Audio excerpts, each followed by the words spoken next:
జ్ఞానం వర్ధిల్లాలి. ముందుగా అంబేద్కర్ ఆశయ సాధన సమితి సబ్స్క్రైబర్స్ అందరికీ నా యొక్క మనస్ఫూర్తిగా ధన్యవాదాలు. ఈ యొక్క ఆశయ సాధన సమితి ముందుకెళ్ళడానికి చక్రాలైనటువంటి సబ్స్క్రైబర్స్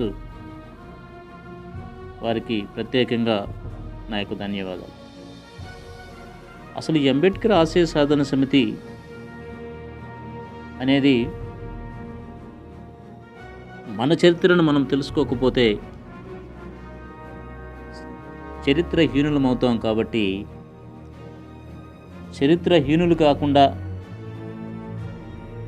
మనమందరం కూడా చరిత్ర తెలుసుకున్న వారిమిగా మనం ఉండాలి అనేటువంటి యొక్క ఉద్దేశంతో మన గత చరిత్రలను మనం తెలుసుకొని రాజ్యాధికారం వైపు అంబేద్కర్ ఆశయ సాధన సమితిలో భాగంగా రాజ్యాధికారం వైపు పయనించి కుల మతాలు లేని సమాజాన్ని, మేలైన సమాజాన్ని పాలకులుగా పరిపాలించేలా ఉండాలని చెప్పి మనస్ఫూర్తిగా కోరుకుంటూ, అలాంటి ముఖ్య ఉద్దేశంతోనే ఈ యొక్క వీడియోస్ని మనం అజ్ఞానం నుండి విజ్ఞానవంతులను తయారు చేయాలనేటువంటి సంకల్పంతో చేస్తున్నటువంటి వీడియోలో తప్ప వేరెవరిని ఉద్దేశపూర్వకంగా ఉద్దేశించినది కాదని చెప్పేసి అందరూ గ్రహించాలి. అయితే ఈ వీడియోస్ అన్నీ కూడా ఎక్కువ సమయాన్ని కేటాయించి చెప్పాల్సి వస్తున్నందున ఇప్పుడున్నటువంటి పరిస్థితుల్లో మనం ఎక్కువ సమయాన్ని కేటాయించి వినలేము. కాబట్టి ఆ యొక్క సమయాన్ని తగ్గించి ఒక హాఫ్ అన్ అవరు, ఒక 15 నిమిషాలు లేదా ఒక అరగంట సమయాలను కేటాయించి మన చరిత్ర కోసం ఒక్కరోజు సమయాన్ని కేటాయించి వినాలని చెప్పి సవనీయంగా మనవి చేస్తూ మీ అందరికీ జై భీములు. అయితే ఇవాళ ముఖ్యంగా భారతదేశ స్వాతంత్రం కోసం యుక్త వయసులోనే తన ప్రాణ త్యాగాన్ని, పదవిని కూడా త్యాగం చేసినటువంటి యుక్తుడు, భారతదేశ స్వాతంత్ర్య సమరయోధుడు, బెంగాల్ టైగర్ సుభాష్ చంద్రబోస్ గారి జీవిత చరిత్ర మొదటి భాగానికి స్వాగతం చెప్తూ, మీరు ఈ ఛానల్ని సబ్స్క్రైబ్ చేసుకున్నట్లయితే సబ్స్క్రైబ్ చేసుకుని మన సహోదరులందరికీ కూడా ఈ యొక్క విషయాల్ని పంచుతారని చెప్పి వారధిగా ఈ సబ్స్క్రైబర్స్ అందరూ నిలవాలని చెప్పి కోరుకుంటూ, మనం నేతాజీ సుభాష్ చంద్రబోస్ యొక్క జీవిత చరిత్రని మొదలు పెడదాం. అగ్గిపిడుగుకి ప్రతిరూపం అతడు. భారత స్వాతంత్ర సంగ్రామంలో తెల్ల దొరలని గడగడలాడించిన చిచ్చరపుడుగతడు. భారత యువతరంలో స్వాతంత్ర్య విప్లవ జ్వాలను రగిలించిన అగ్నికణం అతడు. దేశ స్వాతంత్ర్య సముపార్జన కోసం విదేశాల్లో ఆజాద్ హిందూ ఫౌజ్ని నిర్మించిన సమరయోధుడు నేతాజీ సుభాష్ చంద్రబోస్. దేశం కోసం తుది వరకు పోరాడి అనూహ్యంగా అకస్మాత్తుగా కనుమరుగైపోయిన సింహకిశోరం అతడు. స్వాతంత్ర్యమే ఊపిరిగా బాసిల్లిన ఆ మహాయోధుడే బెంగాల్ టైగర్ నేతాజీ సుభాష్ చంద్రబోస్. విశ్వకవి రవీంద్రనాథ్ ఠాగూర్, శ్రీ రామకృష్ణ పరమహంస, స్వామి వివేకానంద వంటి సమర్థులైన మహానుభావులు జన్మించిన బెంగాల్ గడ్డపై సుభాష్ చంద్రబోస్ 1897 జనవరి 23న కటక్లో శ్రీ జానకీనాథ్ బోస్, శ్రీమతి ప్రభావతి బోస్ దంపతులకు జన్మించారు. ఈ దంపతులకు 14 మంది పిల్లలు. వీరిలో సుభాష్ చంద్రబోస్ 9వ సంతానం. తండ్రి జానకీనాథ్ బోస్ మంచి పేరున్నటువంటి న్యాయవాది. ప్రభావతీదేవి సాంప్రదాయబద్ధమైనటువంటి ఇల్లాలు. అయితే ఈమె దైవం పట్ల అత్యంత నమ్మకం గల ఈమె చిన్నప్పటి నుండి పిల్లలకు ఆధ్యాత్మిక చింతన తెలిపింది. తండ్రి తన పిల్లలందరికీ సామాన్యమైన జీవితాన్ని గడపడం నేర్పించారు. కానీ వారి ఆలోచన విధానం మాత్రం అత్యున్నత స్థాయిలో ఉండేది. సుభాష్ చంద్రబోస్ గారి యొక్క అన్నగారు సరగావ్ చంద్రబోస్ ఆ రోజుల్లో స్వాతంత్ర్య సమరంలో పోరాటం చేసిన వ్యక్తి సరగావ్ చంద్రబోస్ గారు. సుభాష్ తన 5 ఏళ్ల ప్రాయంలో కటక్లోని ప్రొటెస్టెంట్ యూరోపియన్ స్కూల్లో చేరాడు. చదువులో అత్యంత చురుకుదనాన్ని చూపించేవాడు కూడా. వయసు పెరిగే కొద్దీ ఆంగ్లో ఇండియన్ బాలురకు భారతీయ బాలురకు మధ్య యాజమాన్యం చూపుతున్న తారతమ్యాన్ని గమనించినటువంటి వ్యక్తి సుభాష్ చంద్రబోస్. భారతీయులకు ఎక్కువ మార్కులు లభించినా ఇవ్వని గౌరవం, గుర్తింపు ఆంగ్లో ఇండియన్ బాలురకు ఇవ్వడానికి కారణం భారతదేశంలో బ్రిటిషర్ల పరిపాలనలో ఉండడమేని అర్థం చేసుకున్నటువంటి వ్యక్తి.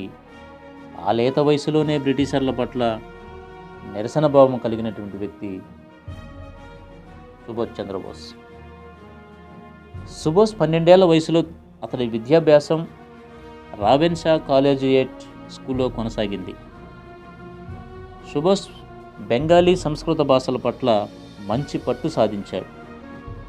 ప్రిన్సిపల్ మాధవదాస్ సుభాష్కి భారతదేశ సంస్కృతి సంప్రదాయాల గురించి వివరంగా తెలియజేశాడు. వేదాలతో పాటు ఉపనిషత్తుల గురించి కూడా తెలిపాడు. అలాగే రామాయణ మహాభారతముల గురించి తల్లి ద్వారా విని ఆకలింపు చేసుకున్నటువంటి వ్యక్తి సుభాష్ చంద్రబోస్. చదువులోనే కాక ఇంగ్లీష్ భాషలో కూడా మంచి ప్రావీణ్యాన్ని సంపాదించినటువంటి వ్యక్తి. ఆ వయసులోనే ఇంగ్లీషు ధారాళంగా మాట్లాడేవాడు. సుభాష్ చంద్రబోస్కి ఇంగ్లీషు, బెంగాలీ, సంస్కృతం భాషలలో మంచి అవగాహన ఉండటంతో గొప్ప గొప్ప వారి చరిత్రలు కూర్చి ఎక్కువగా చదువుతుండేవాడు. స్వామి వివేకానందుడి బోధనలో అతడిపై అత్యంత ప్రభావాన్ని చూపాయి. మేల్కొనండి, లేవండి, గమ్యం చేరే వరకు ఆగకండి అనే వివేకానందుడి పిలుపు సుభాష్కి అత్యంత ప్రీతికరమైంది. ఇవన్నీ సుభాష్లో దేశభక్తిని ప్రేరేపించసాగాయి. కానీ సుభాష్ తల్లిదండ్రులు భారతదేశ స్వాతంత్ర పోరాట ఉద్యమాల నుంచి దూరంగా ఉంచాలని వారు ప్రయత్నించేవారు. సుభాష్ మెట్రికులేషన్ పరీక్షలో కలకత్తా జిల్లాలో 2వ స్థానాన్ని సంపాదించుకుని తన సామర్థ్యాన్ని నిరూపించుకుని తన 16వ ఏట కలకత్తాలోని ప్రెసిడెన్సీ కాలేజీలో చేరాడు. ఈ వయసులోనే సుభాష్ తన స్నేహితులతో కలిసి స్వేచ్ఛా సేవా సంఘం అనే పేరుతో ఒక సంఘాన్ని ఏర్పాటు చేసి సంఘసేవ చేసేటువంటి వాడు సుభాష్ చంద్రబోస్. చదువుకునే పేద పిల్లలకు అన్నము, పుస్తకాలు పంచేవారు. కలరా వంటి వ్యాధులతో బాధపడే వారికి అవసరమైన సహాయాన్ని అందించేవారు కూడా.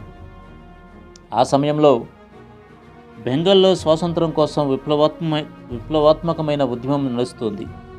దీనికి అరవింద్ ఘోష్ అని ఆయన నాయకత్వం వహించేవాడు. ఆ ఉద్యమం సుభాష్ మనసులో గాఢమైన ముద్ర వేసింది. ఆ ఉద్యమ సమయంలో గాయపడిన వారికి తగినంత సహాయాన్ని సుభాష్ సేవా సంఘం వారు అందజేశారు. సుభాష్ కాలేజీ రోజుల్లోనే ఒక వేసవి కాలంలో భారతదేశంలోని ఎన్నో పుణ్యక్షేత్రాలను దర్శించాడు. ఆ సమయంలో పలు చోట్ల ధనిక వర్గాలు, బీద వర్గాల వారిపై చూపుతున్న అధికారం, నిర్దయత్వంతో పాటు మహిళలకు తలపెడుతున్న అన్యాయములు అతనిని ఆలోచింపజేశాయి. భారతదేశంలోకి కావాల్సింది స్వతంత్రమే కదా, స్వతంత్రమే కాదు, వ్యవస్థలో మార్పు, సామాజిక విముక్తి అని భావించినటువంటి వ్యక్తి సుభాష్ చంద్రబోస్ గారు. ఇక అప్పటి నుండి సమాజం వ్యవస్థల గురించి తెలుసుకోవడం, చర్చించడం ప్రారంభించాడు. ఆ వయసులో ఆటపాటలపై వ్యామోహం కన్నా సంఘసేవ పట్ల ఎక్కువగా ఆసక్తి ఉండేది. ఆ వయసులో ఉండేవారికి భిన్నంగా ఉండేవాడు సుభాష్ చంద్రబోస్. సుభాష్ చదువుతున్న ప్రెసిడెన్సీ కాలేజీలో ఎఫ్ఈ ఓటెక్ అనే ఆంగ్లేయ ప్రొఫెసర్ ఆంగ్లేయుడు భారతీయులంటే విపరీతమైన ద్వేషం కలిగి ఉండేవాడు. అతడు ఒకసారి అధికారులకు సుభాష్పై ఫిర్యాదు చేస్తూ సుభాష్ బృందం తాను పాఠం చెబుతున్న క్లాస్ వద్ద అల్లరి చేయటం వల్ల తన పాఠానికి భంగం కలుగుతుందని చెప్పాడు ఆంగ్లేయుడు. సుభాష్ బృందం స్కూల్ పక్కనే మైదానంలో ఆడుకుంటున్నాడు. ప్రిన్సిపల్ ఇది చాలా చిన్న సమస్యగా భావించి అది తీరిపోతుందని భావించాడు. కానీ ఆ సమస్య ఇరు వర్గాల మధ్య కొట్లాటకు దారితీసింది. స్టూడెంట్స్ స్ట్రైక్ ఆరంభించారు. ఓటెన్ సుభాష్ని రాస్కెల్ అన్నాడని, చెవి మెలిపెట్టాడని ఒక స్టూడెంట్స్ ఫిర్యాదు చేశాడు. దాంతో ఈ గొడవకి సుభాష్ కారణమంటూ అతడిని కాలేజీ నుండి సస్పెండ్ చేశారు. ఆ కాలేజీలోనే కాక కలకత్తాలోని మరే ఇతర కాలేజీలో ప్రవేశించే అర్హతను రద్దు చేశారు. అలా అకారణంగా నిందలు పడి కాలేజీ నుంచి సస్పెండ్ అయ్యాడు సుభాష్ చంద్రబోస్. అనంతరం అన్నగారి సలహాతో కటక్కి వెళ్ళి స్కాటిష్ చర్చ్లో కాలేజీలో చేరాడు. సుభాష్ మరింత శ్రద్ధతో పట్టుదలతో చదవసాగాడు. చదువుతో పాటుగా యూనివర్సిటీ ట్రైనింగ్ క్యాంప్స్లో మిలిటరీ ట్రైనింగ్ను పొందాడు. అతడి పట్టుదలకి ఫలితంగా 1919వ సంవత్సరంలో ఏప్రిల్లో బిఏలో యూనివర్సిటీలోనే 2వ స్థానంలో ఉత్తీర్ణుడయ్యాడు. సరిగ్గా ఈ సమయంలోనే మొదటి ప్రపంచ యుద్ధం ముగిసింది. బ్రిటిష్ వారు భారతదేశానికి స్వాతంత్రం ఇస్తామని చెప్పి మాట తప్పి వారి అధికార బలాన్ని చూపసాగారు. ఆ సమయంలో రౌలత్ బిల్లును ప్రవేశపెట్టింది బ్రిటిష్ ప్రభుత్వం. మరొక వైపు పంజాబ్ దురంతం. వీటితో భారత జాతి యావత్ రగిలిపోతోంది. ఈ పరిణామములన్నిటినీ గమనిస్తున్న సుభాష్ భారతదేశ స్వాతంత్ర్యం కొరకు, దాస్య విముక్తి కొరకై పోరాడాలనే ఆలోచనలతో మార్గాలు అన్వేషించసాగాడు. ఆ సమయంలో తండ్రి, అన్నగారు అతడిని ఇండియన్ సివిల్ సర్వీస్ పరీక్ష రాయడం కొరకు చదువు సాగించమని, అందుకోసం ఇంగ్లాండ్ వెళ్ళమని చెప్పారు. స్వాతంత్ర్యం పోరాటంలో పాల్గొనాలనే ఆలోచనతో ఉన్న సుభాష్ ఈ అవకాశాన్ని వినియోగించుకుంటే పరీక్షతో పాటుగా ఇంగ్లాండ్లోని వాతావరణాన్ని గమనించి ఒక అవగాహనకి రావడం వల్ల అది తాను సాధించాలనుకుంటున్న లక్ష్యానికి ఉపయోగపడవచ్చుననే ఆలోచనతో తన సమ్మతిని తండ్రికి తెలిపాడు. సుభాష్ చంద్రబోస్ 1919వ సంవత్సరం సెప్టెంబరు 5వ తేదీన కేంబ్రిడ్జ్లో చేరాడు. సుభాష్ ఒకవైపు ఇంగ్లాండులో వాతావరణాన్ని, పరిస్థితులను పరీక్షిస్తూ మరొక వైపు తన చదువును కొనసాగిస్తున్నాడు. ఇంగ్లాండ్ స్వేచ్ఛతో, సిరి సంపదలతో, ఆనందముతో తలతూగుతూ ఉంది. కానీ భారతదేశం బ్రిటిషర్ల కబంధ అస్తాలలో బందీ అయి అడుగడుగున పేదరికంతో, అశాంతితో అధోగతి వైపు పయనిస్తోంది.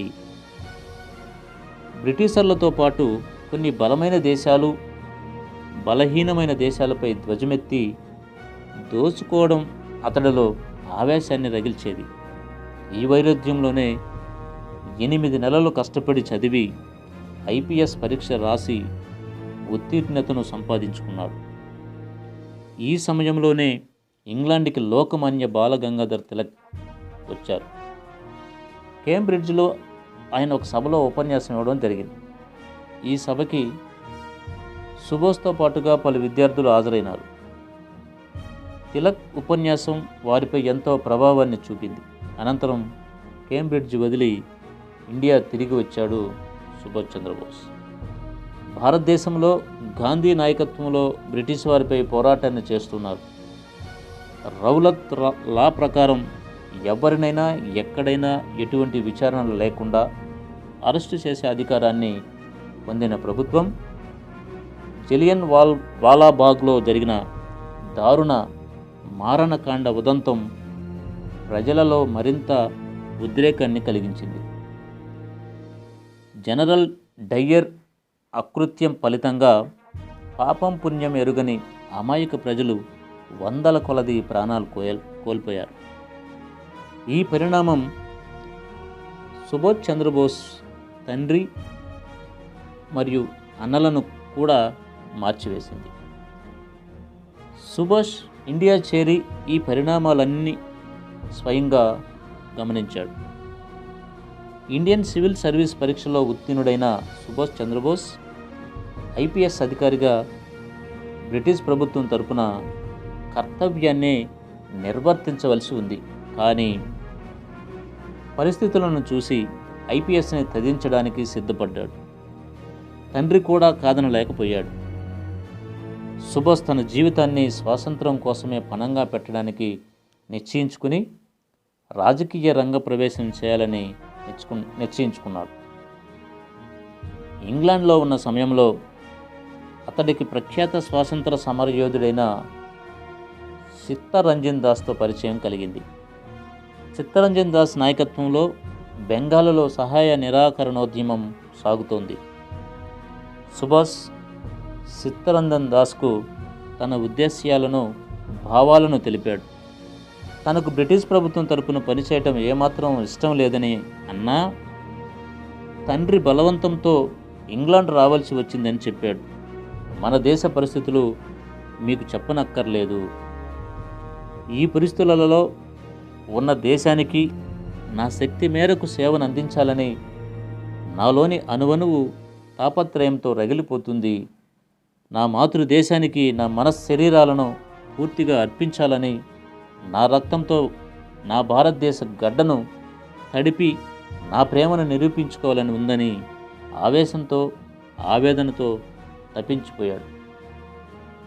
కేంబ్రిడ్జ్లో చిత్తరంజన్ దాస్తో జరిగిన సమావేశాన్ని గుర్తుకు తెచ్చుకుని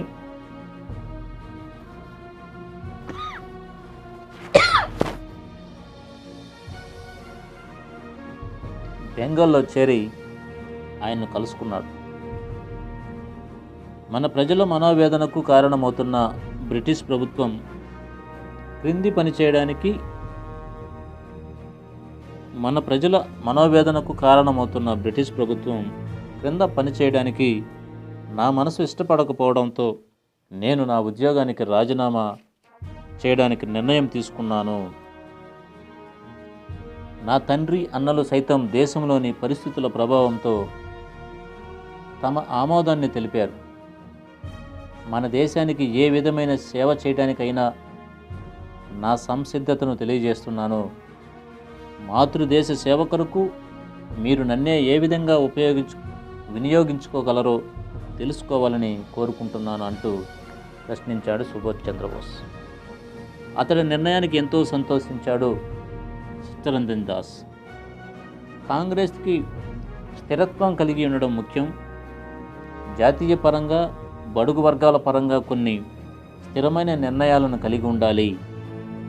కాంగ్రెస్కు సంబంధించి ఒక ఇంటెలిజెన్స్ విభాగాన్ని స్థాపించి అవసరమైన సమస్యలను గురించి తెలుసుకుని చేయవలసిన కార్యక్రమాలు చేస్తూ బడుగు బలహీన వర్గాల్లో విశ్వాసాన్ని కలిగించాలి. కాంగ్రెస్కి భారతదేశ ద్రవ్యము గూర్చి విదేశీ మార్గం గురించి ఒక సిద్ధాంతం ఉండాలి. బడుగు వర్గాలపై శ్రద్ధ చూపకపోవడంతో వారు జాతీయ వ్యతిరేక సంఘాలలో చేరడానికి ముందడుగు వేస్తున్నారు కనుక దేశ పరిస్థితుల పట్ల సామాన్య ప్రజలకు పూర్తిగా అవగాహన కలిగే విధంగా పత్రికలు పుస్తకాలు ప్రచురించాలని బోస్ కాంగ్రెస్పై తన అభిప్రాయాన్ని నిర్మోహమాటంగా కాంగ్రెస్ ఉద్యమ నేత చిత్తరంజన్ దాస్కి చెప్పడం జరిగింది. విప్లవాత్మకమైన పరిశీలనాత్మకమైన సుభాష్ భావాలను విన్న చిత్తరంజన్ దాస్ దేశానికి సేవలను అందించే సమర్థత కల నాయకుడు వచ్చాడని సంతోషించాడు. ముందుగా రాజీనామాను గవర్నమెంట్కు సమర్పించి ఆ తర్వాత ముంబైలో ఉన్న గాంధీని కలవమని సుభాష్కు సలహా ఇచ్చాడు చిత్తరంజన్ దాస్.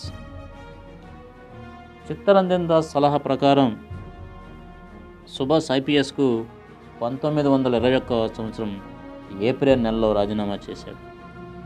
దేశ చరిత్రలో ఏ విధంగా ఐపీఎస్కు రాజీనామా చేసినా ఈ విధంగా ఐపీఎస్కు రాజీనామా చేసినటువంటి మొట్టమొదటి వ్యక్తి సుభాష్ చంద్రబోస్. ఇతడి స్ఫూర్తితోనే కామత్ కూడా 1938లో రాజీనామా చేశాడు. వీరిరువురి త్యాగానికి చాలా సంవత్సరాల తేడా ఉన్నా దేశ సేవా స్ఫూర్తి ఎన్ని సంవత్సరాల తర్వాత అయినా మరొకరికి స్ఫూర్తిదాయకం కావచ్చునని వీరు నిరూపించారు. ఆ విధంగా ఆయన చదువుని ఉద్యోగాన్ని కూడా దారబోసినటువంటి వ్యక్తి, త్యాగం చేసినటువంటి వ్యక్తి నేతాజీ సుభాష్ చంద్రబోస్. తన రాజకీయాల్లోకి తొలి అడుగు చిత్తరంజన్ దాస్ సలహాతో 1921 సంవత్సరం జూలై 16వ తేదీన బొంబాయిలోని మనీ భవనంలో గాంధీని సందర్శించాడు సుభాష్ చంద్రబోస్. అదే వారి మొట్టమొదటి సమావేశం. గాంధీజీకి తనని పరిచయం చేసుకుని చిత్తరంజన్ దాస్ తన రాజకీయ గురువు అని చెప్పినాడు. సుభాష్ అత్యుత్సాహవంతుడు, ఉద్రేకవంతుడు. గాంధీ నెమ్మదస్తుడు, అహింసావాది, స్వాతంత్ర్య పట్ల ఒక అవగాహన కలిగి ఉన్నాడు. సుభాష్ ఆయనని ఎన్నో ప్రశ్నలు వేశాడు. మహాత్ముని సమాధానాలు అతడికి తృప్తి కలిగించలేదు. స్వాతంత్రం కొరకు మహాత్ముడు తలబెట్టబోతున్న కార్యక్రమాల గురించి వివరంగా తెలుసుకుని ఆ కార్యక్రమంతో సంవత్సరాలుగా స్వాతంత్రం రాగలదా అని మహాత్ముడిని ప్రశ్నించాడు సుభాష్ చంద్రబోస్. రాదు. గాంధీ సమాధానం అతడికి తృప్తినివ్వలేదు. ఇలా వారిరువురి మొదటి సమావేశంలో ఇద్దరి మధ్య భేదాభిప్రాయాలు వచ్చాయి. భారత స్వాతంత్రం సముపార్జన కొరకు గాంధీ ఏర్పరచుకున్న పోరాట విధానం, కార్యక్రమాలు పటిష్టంగా లేవని బాహాటంగా విమర్శించాడు సుభాష్. ఎవరినైనా బాహాటంగా విమర్శించడానికి గుండె ధైర్యం అవసరం. దేశాన్ని తన సిద్ధాంతంతో ఊపేస్తున్న గాంధీని విమర్శించడానికి ఎంత గుండె ధైర్యం కావాలి. సుభాష్ కలకత్తా తిరిగి వచ్చి చిత్తరంజన్ దాస్ని కలుసుకున్నాడు. సామ్రాజ్యవాదానికి పక్కలో బల్యమైన చిత్తరంజన్ దాస్ నాయకత్వంలో తన రాజకీయ జీవితాన్ని ప్రారంభించాడు. దేశబంధుగా కీర్తించబడే చిత్తరంజన్ దాస్ ఆలోచనల పట్ల సుభాష్కి విపరీతమైన గౌరవం ఉంది. సుభాష్ని కాంగ్రెస్ కమిటీ ప్రచారకుడిగా నియమించారు. రాజకీయాన్ని, మంత్రాంగాన్ని, వేదాంతాన్ని, మతాన్ని అన్నిటినీ వేరు దృష్టితో చూస్తూ పోరాటం సాగించాలని చిత్తరంజన్ దాస్ చెప్పేవారు. దేశంలో జరుగుతున్న స్వాతంత్ర పోరాటమును భారతీయులు రాజకీయపరమైన ఆచరణతో జరపట్లేదని, దేశభక్తి పరంగా వారు తమ పోరాటాన్ని జరుపుతున్నారని చెప్పాడు దాస్. దాస్య విమోచన కొరకు చేస్తున్న ఈ పోరాటం దొరతనానికి ఎదురు నిలిచే పోరాటం అన్నాడు. మానవులకు స్ఫూర్తిదాయకమే కాక ఈ పోరాటం కురుక్షేత్రంలో జరిగిన ధర్మయుద్ధమని, ఇందులో అర్జునుని పాత్రధారి సుభాష్ అని దాస్ చెప్పారు. జాతీయ స్వయం సేవాదళం అనే వార్తాపత్రికకు ఎడిటర్గా పనిచేస్తూ తన సిద్ధాంతాలను ప్రకటించాడు సుభాష్ చంద్రబోస్. విదేశీ వస్త్ర దుకాణాలు ఎత్తివేసేటట్లు చేశాడు. హిందూ ముస్లింల సమైక్యత గురించి పాటుపడేవాడు. చిత్తరంజన్ దాస్ గారి సలహాపై కొత్తగా ప్రారంభమైన బెంగాల్ జాతీయ కళాశాలలో తొలి ప్రిన్సిపల్గా పనిచేశాడు. ఇక్కడ ఎందరో విద్యార్థులను జాతీయవాదులుగా తయారు చేశాడు. చిత్తరంజన్ దాస్ని గురువుగా భావిస్తూ, ఆయన ఉద్యమ పటిమను స్ఫూర్తిగా భావిస్తూ తన జీవితాన్ని దేశ సేవకు అంకితం చేసి రాజకీయంగా ముందుకు పయనించాడు సుభాష్ చంద్రబోస్. అంతర్గత రాజకీయాలలో భాగం పంచుకుంటున్న సుభాష్కు ప్రత్యక్ష ఉద్యమాల్లో పాల్గొనే అవకాశం వచ్చింది. బ్రిటిష్ రాకుమారుడు 1922లో భారతదేశానికి వస్తున్న సందర్భంలో అతడి రాకను నిరసిస్తూ ప్రముఖ స్వాతంత్ర సమరయోధులంతా కలిసి బహిష్కరణోద్యమం పేరుతో తీవ్రమైన నిరసన తెలిపారు. ఉద్యమంతో పాటు హర్తాళ్ళు కూడా జరిగాయి. ఇందులో లాలా లజపతి రాయ్, నెహ్రూ, అబ్దుల్ కలాం ఆజాద్లతో పాటు చిత్తరంజన్ దాస్, సుభాష్ చంద్రబోస్ కూడా పాల్గొన్నారు.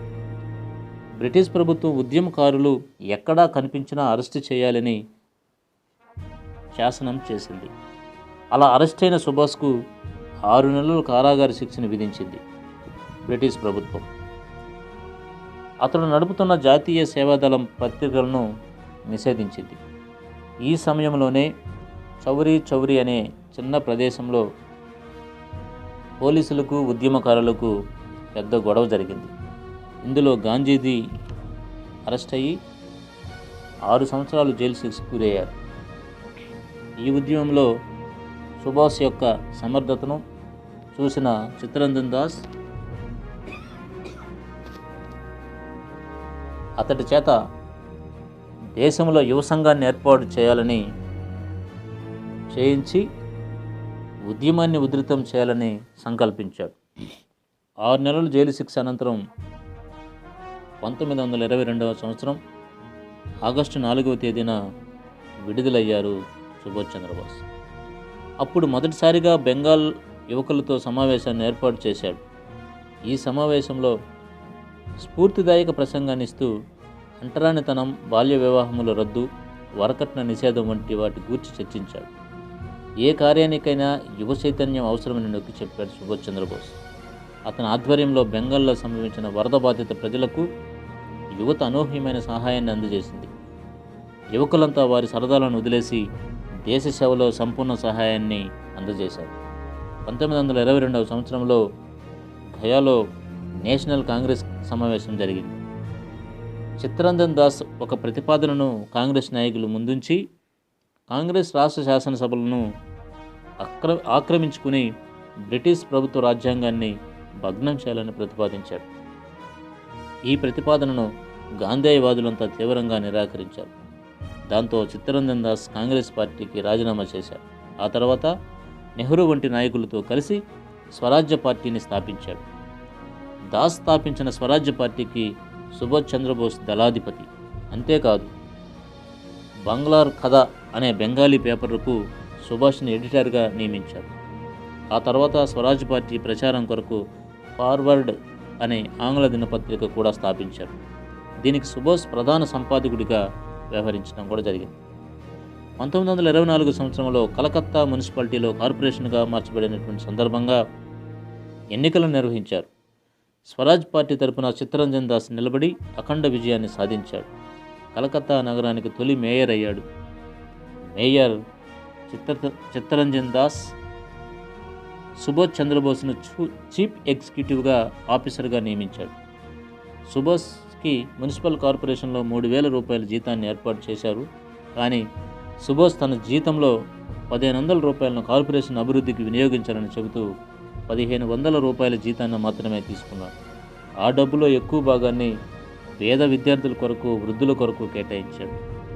అతడు మున్సిపల్ కార్పొరేషన్లో ఛార్జ్ తీసుకున్న తర్వాత మొదటగా ప్రతి ఉద్యోగికి అఫీషియల్ యూనిఫామ్, ప్రజలకు అవసరమైన డిస్పెన్సరీలు, విద్యా సంస్థలను ఏర్పాటు చేయించాడు. కార్పొరేషన్ పనితీరును అభివృద్ధిపరిచాడు. బడుగు వర్గాల ఉన్నతిని దృష్టిలో ఉంచుకునేవాడు. ఆంగ్లేయ ఉద్యోగులు సైతం పొరపాటు చేస్తే తీవ్రంగా ఖండించి వారికి బుద్ధి చెప్పేవాడు. అతని నిర్మోహమాటమైన వ్యవహార శైలి, నిజాయితీ చూసి చిత్తరంజన్ దాస్తో పాటుగా ప్రజలు కూడా అతడు వంగ నాయకుడని భావించసాగారు. ఇతడి వైఖరిలో సామ్రాజ్యవాదాన్ని ఎదిరించే నాయకత్వ లక్షణాలు ఉన్నాయని, అవి ప్రభుత్వానికి తీవ్రమైన హాని కనపడతాయని భావించారు బ్రిటిషర్స్.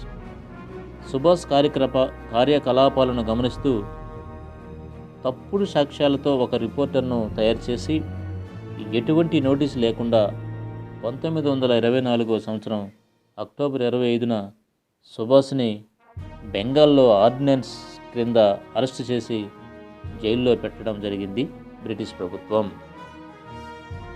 కాబట్టి ఈ విధంగా ఆయన ఇంక ఎన్నో త్యాగాలు మన ముందు భాగాల్లో తెలుసుకుంటాం. కాబట్టి మీకు ఈ వీడియో నచ్చినట్లయితే లైక్ చేసి సబ్స్క్రైబ్ చేసుకుని షేర్ చేస్తారని చెప్పి ఆశిస్తూ జై భీమ్, జై భారత్, బాయ్ బాయ్.